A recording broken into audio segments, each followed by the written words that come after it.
গ্রাম থেকে দেবরের ছেলে আসছে, কাঁঠাল নিয়ে আসছে, গাছের কাঁঠাল, গাছের পেয়ারা আর হচ্ছে গরুর দুধ, আর সাথে হাঁসের মাংসও আছে। তো এই যে এইটা হয়েছে চীনা হাঁসের মাংস। তো এখন আমি এগুলোকে একটু গুছগাছ করে মাংসটা ফ্রিজে রেখে গুছিয়ে গেছি। এখন কাঁঠালটা ভেঙে আপনাদের দেখাবো যে কতটা সুন্দর আর ফ্রেশ। কালারটা দেখলেই বুঝতে পারবেন। দেখুন এই যে বড়ুর দারদা দেখলে সবুজ, আর এদিকে দেখুন কতটা সুন্দর কালার। দেখলেই মনে হয় যে কতটা লোভনীয়। আসলে গ্রামের এরকম গাছ পাকা টাটকা ফ্রেশ জিনিস আমরা কিন্তু খেতে পারি না। এখানে অভাব নেই কাঁঠালের, খুবই দাম কম, অথচ এরকম কিন্তু ফ্রেশ না, যার কারণে কিনে খেতেও ভয় লাগে। কারণ ওগুলাতে ফরমালি দেওয়া থাকে, ভেজাল থাকে, ভেজাল করে পাখায়। তো ওগুলো খাইলে আরও রোগবালাই বেশি হয়, যার কারণে হচ্ছে কিনে খেতেও ভয় লাগে। তো নিজেদের গাছের এরকম ফ্রেশ সিজনাল ফলগুলো অবশ্যই খাবেন। আর যাদের ভাগ্যে এটা জোটে না তারা তো ওইভাবেই খায়। এই ফলটা কিন্তু সবাই পছন্দ করে।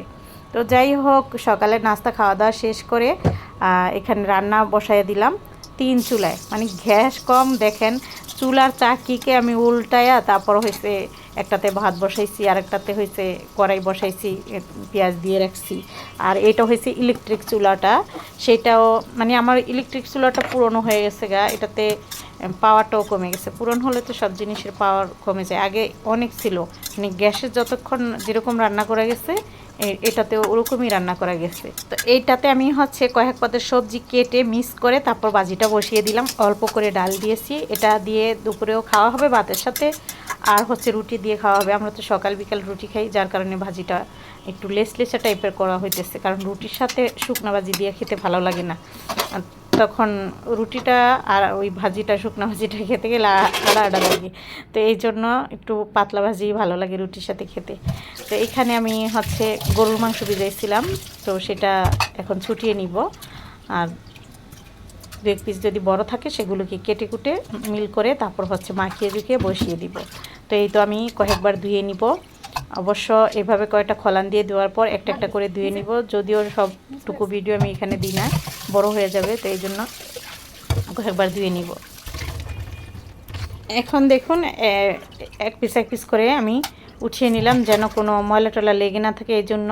আর তেলের যেগুলা মানে মাংসর সাথে তেলগুলো আমি আলাদা রেখে দিই, সবসময় ধোয়ার সময় আলাদা রেখে দিই। এক পাহানা বা আরও কম বেশি এরকম বের হয়, সকালেকে দিয়ে দিই জমায় আর কি।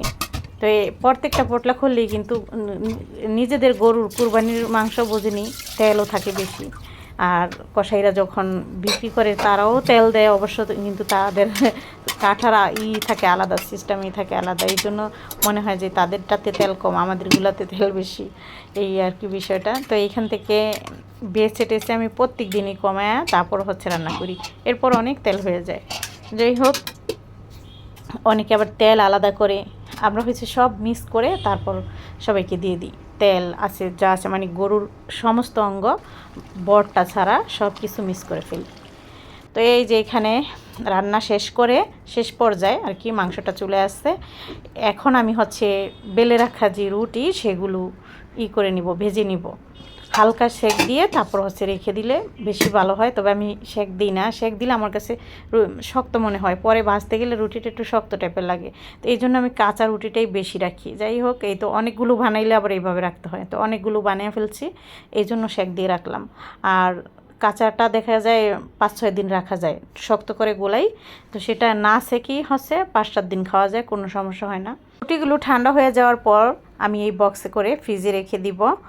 আর কাঁচা রাখলে একটার লগে একটা কাগজ দিতে হয়, আর এইভাবে কোনো সমস্যা নেই। সবটি একসাথে রেখে শুধু একটা কাগজ দিয়ে ডেকে বক্সে রেখে দিলেই হয়ে যায় আর কি, সমস্যা হয় না। তো তারপর হচ্ছে গোসল করতে চলে যাব। আর খাওয়া দাওয়ার জন্য তো দেখলেন সব কিছু রেডি, খাওয়ার ভিডিও আর করলাম না। বিকেলে আবার চা করা হয়েছিল, ওই চায়ের ভিডিও। আমার পাশে যে গাছটা দেখতেছেন এটা হচ্ছে অপরাজিতা, এটাকে অনেকে নীল অপরাজিতা, নীলকণ্ঠ নামে চিনি। এই ফুলটা দেখতে যেরকম সুন্দর এবং এর গুণাগুণটাও সেরকম সুন্দর। এই ফুলের চা খেলে আপনার ওজন নিয়ন্ত্রণে থাকবে এবং হচ্ছে আপনার শরীরের যে মেদ আছে সেটা কমবে এবং মাথার ব্রেন ভালো থাকবে। বিকেলে এর 1 কাপ চা খেলে স্মৃতিশক্তি বাড়াতে সাহায্য করে।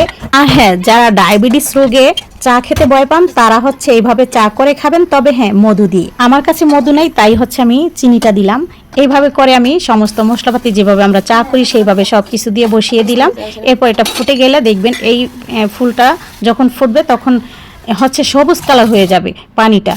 এরপর হচ্ছে যখন আমি একটু লেবুর 2 ফোঁটা রস দিলেই হয়ে যাবে। দেখুন লেবুর রসটা দিলাম আর কালারটা বেগুনি হয়ে আসতেছে।